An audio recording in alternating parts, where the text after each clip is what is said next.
Have you ever stopped mid-sentence, said the word okay, and noticed how strange it actually is? Not strange the way a long or unfamiliar word is strange, but strange in a more specific way. It is two letters. It is not a word in any conventional sense, not derived from Latin or Greek or Old English, not the name of a place or a person, not an abbreviation anyone teaches you to expand. It just exists, universally understood, used billions of times a day across dozens of languages and cultures, with no obvious origin and no clear reason it should mean what it means. You say it to agree. You say it to acknowledge. You say it to end a conversation that has reached a natural stopping point. You say it when you want to signal that something is acceptable without enthusiasm. You type it in messages. You hear it from pilots and surgeons and people asking if you are all right after a minor mishap.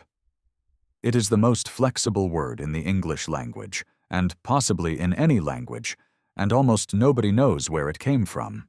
Linguists and etymologists consider okay the most recognized word on Earth. Research into global vocabulary recognition consistently finds it understood in more languages, in more countries, by more people with fewer years of formal education than any other single term. It predates the telephone, predates recorded sound, predates the internet, and has outlasted every medium of communication it has traveled through. And it began as a typographical error made deliberately as a joke in a Boston newspaper on a slow news day in 1839. But here's the surprising truth. Okay was not coined as a word. It was coined as an abbreviation of a misspelling, part of a short-lived comedic fad that produced dozens of similar coinages, of which every single one has vanished except this one. It survived not because it was the funniest or the most useful of the set, but because a presidential election campaign accidentally picked it up a year later and gave it a reach that no newspaper joke had ever achieved. Today, we're tracing the specific afternoon in Boston when OK was first printed, the election that made it travel, and why a two-letter abbreviation of a deliberate spelling mistake became the most widely understood word in human history. To understand where OK came from, you have to understand a peculiar fashion in American humor in the late 1830s. Boston newspapers of the period, competing for readers in a crowded and lively press environment, developed a running style of comic abbreviation in which familiar phrases were first deliberately misspelled and then reduced to their initials. The humor was in the gap between the pompous formality of the abbreviation style, which readers associated with official and legal documents, and the absurdity of what was being abbreviated. OW appeared, standing for all right, a comedic misspelling of all right. KY was used for no use, meaning no use. GT appeared for gone to Texas, slang for having fled one's debts. Dozens of these comic initialisms appeared and disappeared through the Boston papers of 1838 and 1839, each one raising a small laugh on first encounter and fading immediately when the novelty wore off. OK appeared on the 23rd of March, 1839, in the Boston Morning Post. It stood for all correct, a deliberate misspelling of all correct. The writer who used it was Charles Gordon Green, the paper's editor, who dropped it into a satirical piece without particular fanfare. It was one abbreviation among many that week. There was no reason to expect it to outlast the others. Within a year, nearly every companion from the same fad had disappeared entirely from the language. OK was about to follow them. Think of it like a spark landing on dry ground versus wet ground. The spark is the same spark. What determines whether it catches is what it lands on. The Boston comic abbreviation fad produced dozens of sparks. Almost all of them landed on wet ground and went out immediately. OK landed on something that happened to be extremely dry. What it landed on was an election campaign. In 1840, the Democratic Party was running Martin Van Buren for re-election to the presidency. Van Buren had a nickname, Old Kinderhook, derived from his birthplace of Kinderhook, New York, a small town in the Hudson Valley. His supporters, aware that the comic abbreviation fad had made OK a briefly familiar set of initials to newspaper-reading Americans, adopted it as a campaign slogan. OK clubs formed in major cities. OK appeared on banners, in pamphlets, and in newspaper endorsements. The abbreviation now carried a double meaning: the existing, vaguely understood sense of all correct from the Boston joke, and a direct reference to the candidate himself. For the duration of the campaign, OK was everywhere.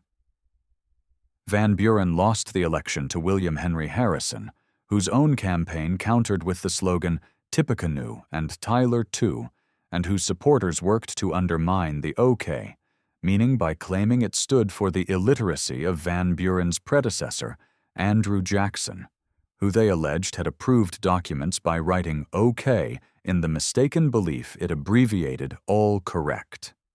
This counterclaim was fabricated, but it propagated widely, and in doing so, it spread the word further while arguing about its meaning. By the time the election was over, OK had been printed in newspapers from Boston to New Orleans, discussed, debated, and used by people who had never seen the original 1839 joke and had no idea it had started as a comedy piece about deliberate misspelling. It had simply become a word. So, if OK entered common use through a political campaign, why did it survive the campaign and continue to spread while every other abbreviation from the same fad vanished? The answer, as is often the case in history, comes down to a combination of sound and function that proved more durable than anyone had designed for. OK is 2 syllables, open and easy to pronounce in almost every phonological system on Earth. It has no sounds that are difficult for non-English speakers, no consonant clusters, no tones. It can be said quickly, written quickly, and understood at a distance over noisy radio communications, which is part of why it was adopted into aviation and maritime signaling in the 20th century alongside Roger and Wilco. It fills a functional gap that most languages do not have a single equivalent word for: the simultaneous acknowledgement of having heard something, confirmation that it is acceptable, and indication of readiness to proceed. Languages that have been in contact with English have borrowed it wholesale because it is genuinely hard to replace with a native equivalent of the same economy and flexibility. The etymology was disputed for most of the word's life. Rival origin stories multiplied as OK spread: a West African word, OK, a Native American expression, a Greek shipping term, an abbreviation of a Scottish phrase. None of these hold up to the evidence. The 1839 Boston Morning Post printing is the earliest documented use. The comic abbreviation context is clearly established, and the 1840 election campaign is the documented mechanism of spread. The word success was accidental at every stage, and that is precisely what makes its ubiquity so striking. Nobody designed it to be universal. Nobody planned for it to outlast the joke that created it, the campaign that spread it, and every generation of speakers who have used it without knowing either. So the next time you say OK and think nothing of it, you will know the full distance that word has traveled. A Boston editor's throwaway joke about deliberate spelling errors, picked up by a presidential campaign that needed a pun, printed on banners for a candidate who lost, debated by partisans who spread it further in arguing against it, and then released into a world that turned out to need exactly 2 letters and no etymology. The most recognized word on Earth started as a punchline. It has been landing ever since.